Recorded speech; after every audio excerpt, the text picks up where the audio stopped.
আস্ফলনের কারণে কোরআন কোনোদিন দুনিয়া থেকে বিদায় হবে না। ও আমার প্রিয় ভাইরা, যেইভাবে আল্লাহর কোরআন দুনিয়াতে থাকবে, আল্লাহর কোরআনের প্রথম ঘোষণাকারী মুহাম্মদুর রাসূলুল্লাহর নামও দুনিয়াতে থাকবে। কোরআন যেভাবে দুনিয়াতে থাকবে, মুহাম্মদুর রাসূলুল্লাহর হাদিস সমূহ দুনিয়াতে থাকবে। যদি এটা না হইতো তো কলমা তো অর্ধেক হয়ে যাবে। লা ইলাহা ইল্লাল্লাহর নাম কলমা হবে। কলমা তো কেবল লা ইলাহা ইল্লাল্লাহর নাম না, মুহাম্মদুর রাসূলুল্লাহর নাম আছে।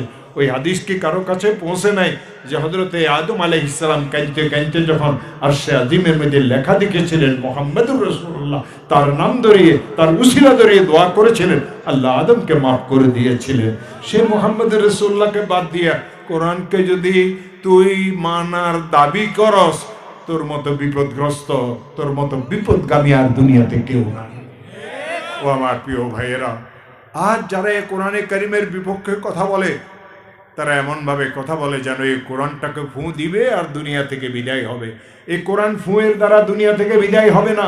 এই কোরআন যখন নাজেল হয়েছিল, এই কোরআনে 30টা পারা ছিল, এই কোরআনে 114টা সূরা ছিল, এই কোরআনে 7টা মঞ্জিল ছিল, এই কোরআনে 540টা রুকু ছিল, এই কোরআনে 4টা সাক্তার আয়াত ছিল, এই কোরআনে 80টা ওয়াকফে লাজেম ছিল, এই কোরআনে 1770টা মত ছিল, এই কোরআনে 86টা মক্কি সূরা ছিল, এই কোরআনে 28টা মাদানী সূরা ছিল, এই কোরআনে ৭৬,২৫০টা বাক্য ছিল, মতান্তরে ৬,৬৬৬ কেনা আয়াতে কোরআনে কারিমে ছিল।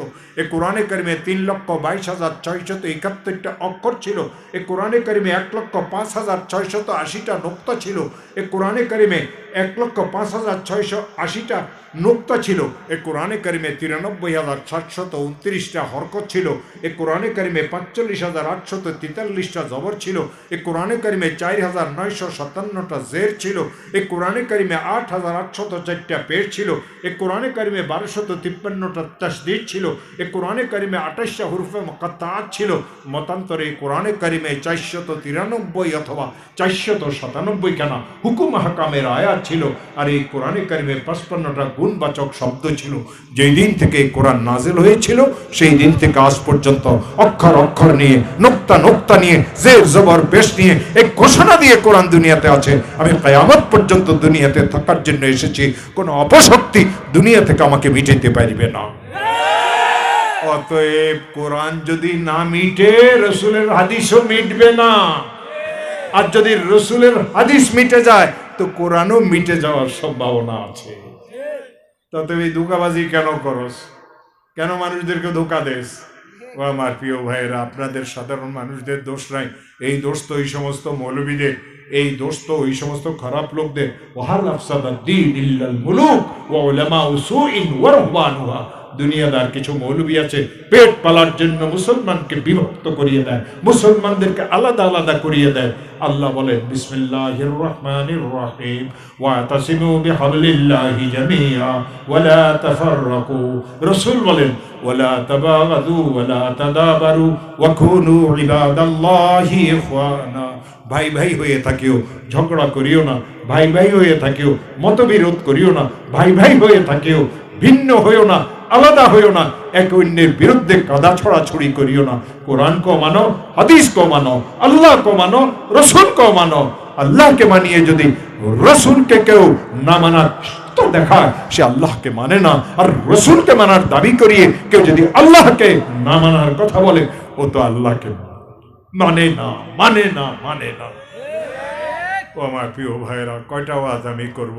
আমার আল্লাহ বলেন وسارعوا إلى مغفرة من ربكم وجنة عرضها السماوات والأرض أعدت للمتقين।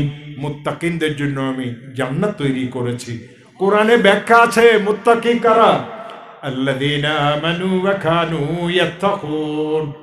আল্লাযীনা আমানু, যারা সদা সর্বদা ঈমানের উপরে মজবুত থাকে। যে ঈমানের উপরে মজবুত থাকে সে কিয়ামতে বিশ্বাস করে। যে কিয়ামত ঈমানের উপর মজবুত থাকে সে রাসূলকে বিশ্বাস করে।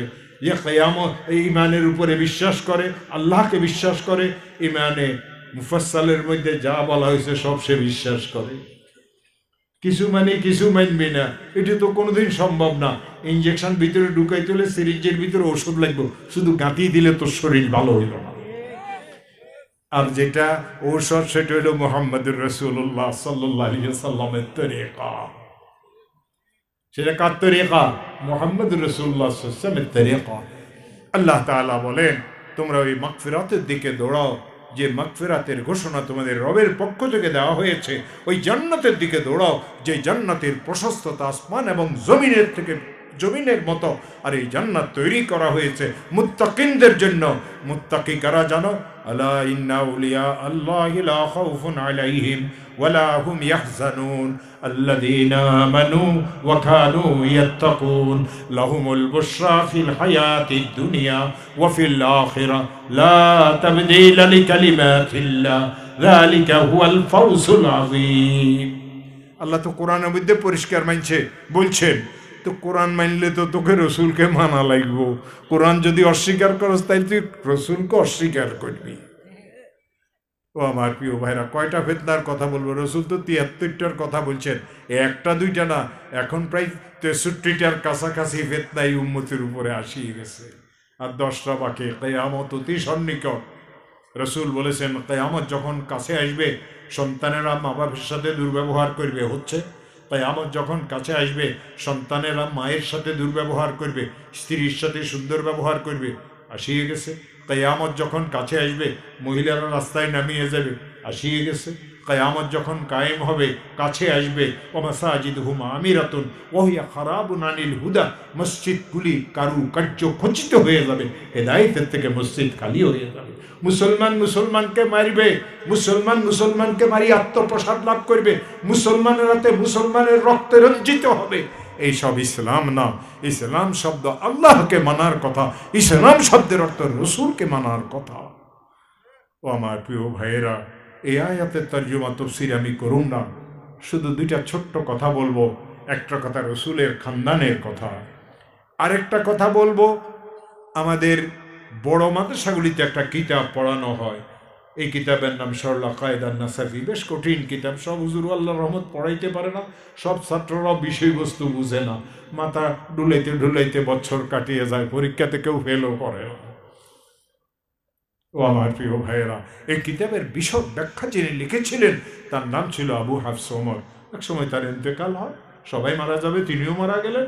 লোকেরা জানাজা পড়িয়ে দাফন করিয়ে দিয়েছে, সবাই জানাজা হবে, সবাই দাফন হবে। ইন্তেকালের রাত্রে তার একজন ছাত্র তাকে স্বপ্নে দেখে জিজ্ঞাসা করেছিলেন, উস্তাদ জি, আল্লাহ তাআলা আপনার সাথে কি ব্যবহার করেছেন? তোমরা যখন আমাকে কবর রাখি চলিয়ে গেলা, দুইজন রুক্ষ চেহারাওয়ালা ফিরিস্তা আমার কবরে আসলো, আমাকে আসিয়ে তারা শক্ত করে বসাই দিল, কাফনের কাপড় খসিয়ে আমার কোমর পর্যন্ত পড়িয়ে গেল। তারা আমাকে 3টা প্রশ্ন করল।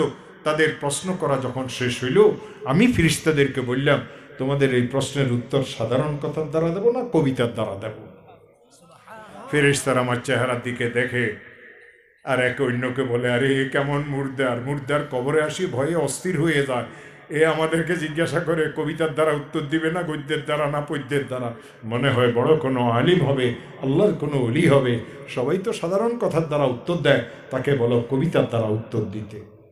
যেহেতু অনেক ওলামাই কেরাম আছেন, কোথায় থেকে বলতেছি আমি, সে ঘটনার এই রেফারেন্সও আপনাদেরকে বলিয়ে দেবো যাতে ভুল না বুঝেন। বলে হুজুর বুড়া মানুষ আসিয়ে উল্টা সিধে কি বলতেছেন। ওই যে জামিলের হুজুর আসছেন না, একটু পরিচয় হয়েছে, দেখলাম উনি আমার 10 বছর পরে মৌলানা হয়েছেন। উজানির পীর আমার 18 বছর পরে মৌলানা হয়েছে। আমি যে ছেলে মৌলানা আতাউল্লাহ আমার 14 বছর পরে মৌলানা হয়েছে। মৌলানা জুনাইদ বাবুনগরী রহমতুল্লাহ আমার 2 বছর পরে মৌলানা হয়েছে। আমি ওয়াজও করতে পারি, বুখারী শরীফও পড়াইতে পারি, কিন্তু এখান থেকে নিচে নামতে পারি না, ল্যাংড়া মানুষ। গাড়িতে আমাকে ধরেই উঠাইতে হয়, নামাইতে আমাকে ধরেই নামাইতে হয়। একটু হাঁটিয়ে গেলে আমি হয়রান হয়ে যাই। প্রত্যেক দিন 44 ইউনিট ইনসুলিন আমাকে নেওয়া লাগে। কালকে নোয়াখালীর শেষ প্রান্তে একেবারেই সাগরের পাড়ে ছিলাম, আজকে আপনাদের এখানে, আগামী দিন কোথাও। এক এক দিন এক এক জায়গাতে যাওয়া লাগে। আল্লাহ নিয়ে যান, আল্লাহ শক্তি দিয়েছেন সফর করার জন্য, সফর করতেছি।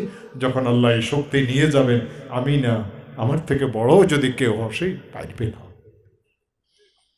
ফেরেশতারা আমাকে জিজ্ঞাসা করে, মান রব্বুকা?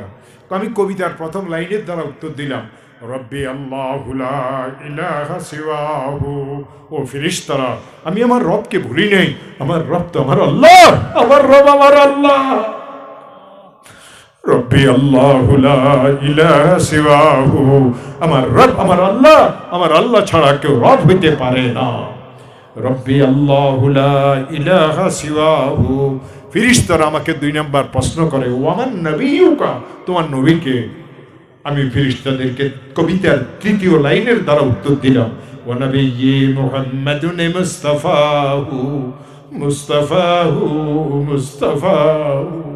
ও ফেরেশতারা, আমি আমার রবকে যেইভাবে ভুলি নেই, আমি আমার রসুলকে আমি আমার নবীকে ওইভাবে ভুলি নেই।